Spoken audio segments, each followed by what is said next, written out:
Calendula had no reason to be nervous. She knew how to fly. She'd been doing it for more than 10 years. And yet, a bead of sweat slithered down her rib cage, and her hands shook slightly. Under normal conditions, she wouldn't be nervous, but she was piloting an unfamiliar shuttlecraft under the watchful eyes of 3 mercenaries. All right, only one of the mercenaries was watching closely, from the seat next to hers. The other 2 were strapped into the passenger seats in the back, commenting on some sexually suggestive game they had picked up on the station. Or maybe it was an innocent game that they were making sexually suggestive. Hit that and you get to slide right up into her tunnel of love. Oh yeah, and she's open and ready for you too. Slicker than a lubed impact wrench. It was just like being back in the military. Nothing to be nervous about, except these weren't galactic conglomeration soldiers. They were mercenaries. They might or might not keep things on a professional level. Mandrake Company had a reputation for being an honorable outfit, but she had never encountered them personally. "What are you 2 playing back there?" Lieutenant Sequoia asked. He was the one watching Val's fingers as they danced lightly across the control panel. Actually, they were dancing with all of the grace of elephants crammed into a cargo hold, and she kept leaving sweat marks on the switches. She hoped he hadn't noticed that. "Starfighter's Revenge, sir." "I have that game," Sequoia said. "I don't remember a tunnel of love on any of the levels." "We got an, enhanced version." Both men snickered. Val smiled.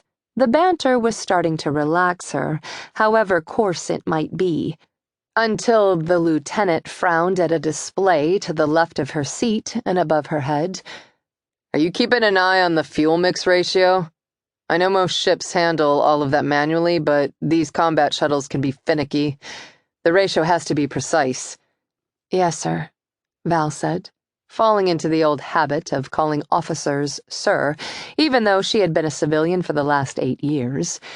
If she got the job, and oh, how she needed this job, she would have to sir everyone again, at least those of higher rank, and she doubted she would get much rank based on the 2 years she had spent in the fleet after the academy.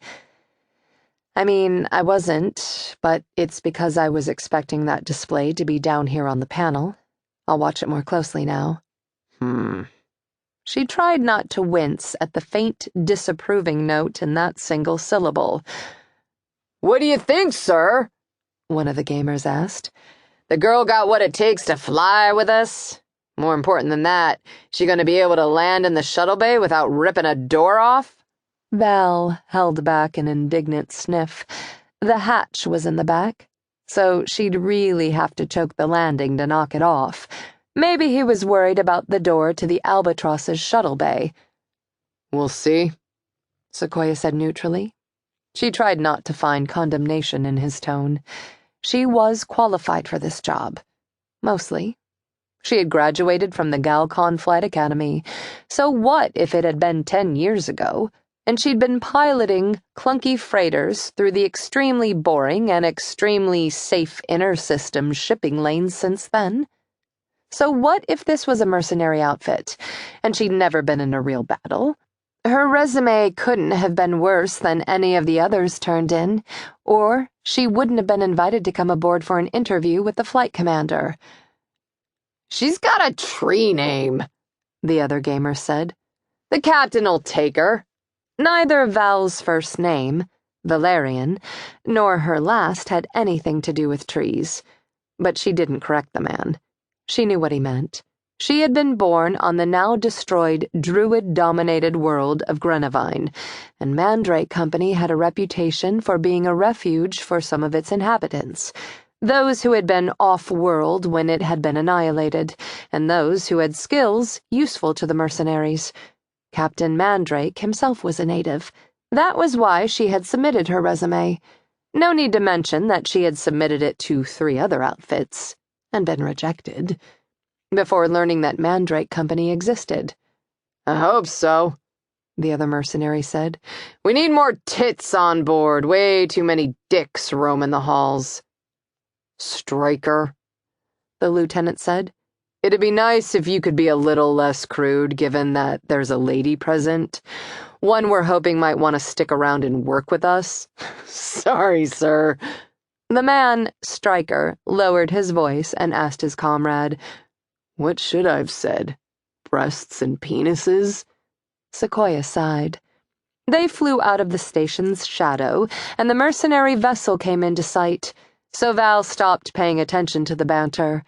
The winged gunmetal gray craft, with its sleek predatory visage, looked more like a bird of prey than an albatross. But maybe the name had some historical significance. She was more worried about the shuttle bay door than the ship itself, and her eyes fixated on that. She forced herself to check the instruments again, making the adjustments the computer suggested and nudging the starboard thrusters to line up the approach. A pilot who wanted to show off might ignore the computer, but she doubted the lieutenant would give her demerits for choosing safety over a chance to demonstrate her skills. Besides, she wasn't that confident in her ability to show off in a craft she had never flown before. She was still surprised Sequoia had pointed her to the pilot's seat 2 minutes after meeting her, but she supposed it made sense that her interview would start right away. The lieutenant waved at a comm patch on the front of his brown leather jacket. Bridge, this is Charlie's shuttle, requesting permission to land. You bring back those chocolate tarts from the bakery on level 3? A man asked. If I said no, would you let us land? Hell no. I'd send your skinny ass back to the station with my boot print embedded in it.